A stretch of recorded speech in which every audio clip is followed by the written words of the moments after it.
আশা করি বন্ধু সব ভালো আছেন। সিটি টিভির আবার একটি নতুন পর্ব নিয়ে হাজির হলাম আমি আলামিন। আজকের বিষয়টি হলো আমাদের ফ্লাইব্যাক স্পার্কিং হলে অথবা ফ্লাইব্যাক শর্ট হলে নানান ধরনের সমস্যা হতে পারে, সেগুলো আপনারা কীভাবে আগেভাগে বুঝবেন এবং ফ্লাইব্যাক শর্ট হলে আপনাদের বেশিরভাগই বিপজিটিভ রেজিস্ট্যান্স, যেমন ধরেন 22 ওহমের রেজিস্ট্যান্সটি বেশিরভাগই কেটে যায়। আর ফ্লাইব্যাকটা যদি বিভিন্ন ধরনের সমস্যা সৃষ্টি হয় কীভাবে আপনারা বুঝবেন, এ টু জেড সব কিছু বিস্তারিত আলোচনা করব। আশা করি ভিডিওটির সাথেই থাকবেন। তো ভিউয়ার্স, ফিরে আসলাম মূল ভিডিওটির অংশে।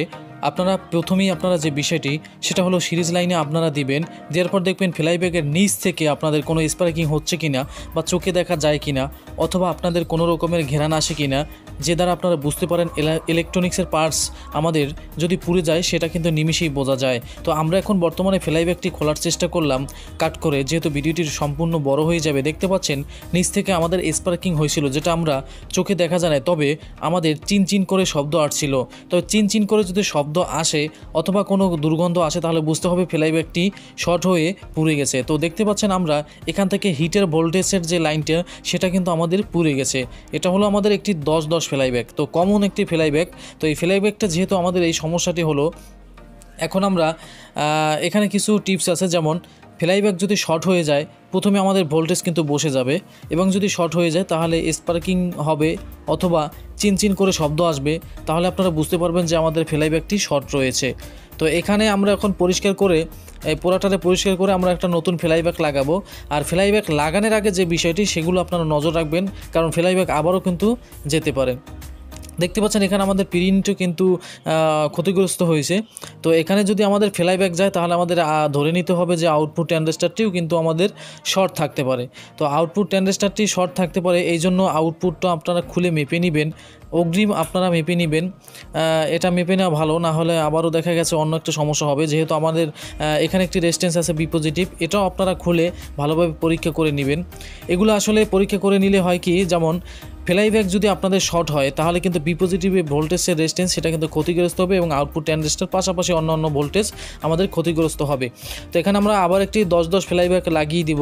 তো ফ্লাইব্যাক কীভাবে পরীক্ষা করতে হয়, অনেক সময় নতুন ফ্লাইব্যাকেও সমস্যা থাকে, তো সে নিয়েও বিস্তারিত ভিডিও দেওয়া আছে, দেখে আসবেন। আর এটাও তো হলো আমাদের 10-10 ফ্লাইব্যাক, মূলত আমাদের একটি কমন ফ্লাইব্যাক। অনেকে আমাকে প্রশ্ন করেন যে একটাতে একটা লাগানো যায় কিনা। চায়না সেলে মোটামুটি আমাদের 10-10 ফ্লাইব্যাক লাগানোই হয়। তো আমাদের ব্র্যান্ডের যে সার্কিটগুলো আছে সেগুলো কিন্তু নির্দিষ্ট একটি নাম্বার আছে। আর এসটি ক্যাপ লাগাতে গেলে অনেক সময় আপনারা যে ভুলগুলো করেন, যেমন এসটি ক্যাপ দেখলেই হবে না, পাশে আপনারা লক্ষ্য রাখবেন, এই যে পাশে একটা বিট থাকবে, পাশে যদি ভালোভাবে যদি বিট না থাকে, মানে এসটি ক্যাপটা একদম সম্পূর্ণ যদি মিস হয় তাহলে কিন্তু আমাদের ভালোভাবে আটকাবে না।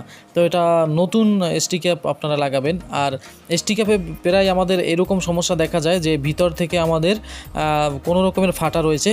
তো এটা আমরা দেখতে পাচ্ছি, ওই যে দেখেন হালকা কিন্তু ফাটা রয়েছে, এবং চারোপাশ কিন্তু অতভাবে হার্ডভাবে আমাদের ধরে রাখে না। তো এসটি ক্যাপটা আমরা পরিবর্তন করে দেব।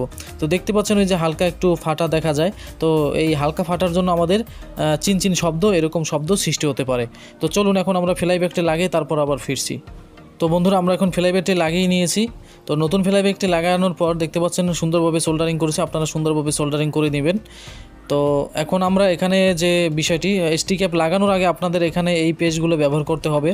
তো এর চাইতে একটা ভালো পেজ আছে যেটা আপনাদের ভেজলিমের মতো, সেইটা ব্যবহার করবেন। এটা মূলত আমাদের হিটসিংয়ে ব্যবহার করা হয়, যে আমাদের আইসির সাথে।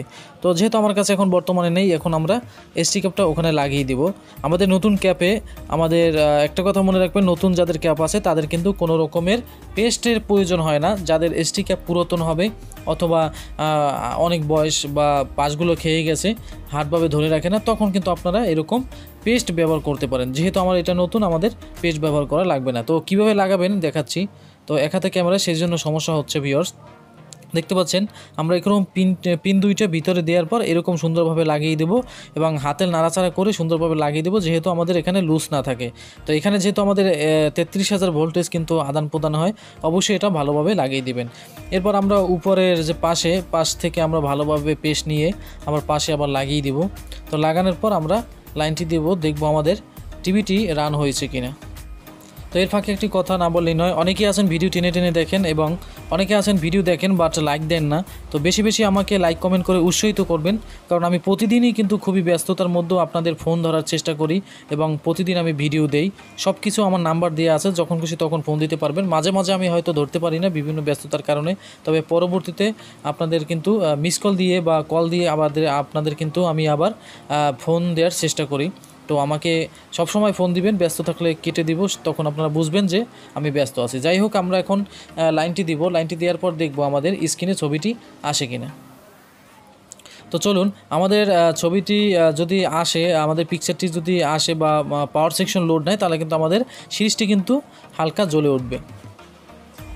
তো দেখতে পাচ্ছেন আমাদের সিরিজটি কিন্তু জ্বলে উঠছে ভিউয়ার্স, আমাদের সিরিজটি কিন্তু জ্বলে আছে, তার মানে আমাদের কিন্তু পাওয়ারটি রান হয়েছে।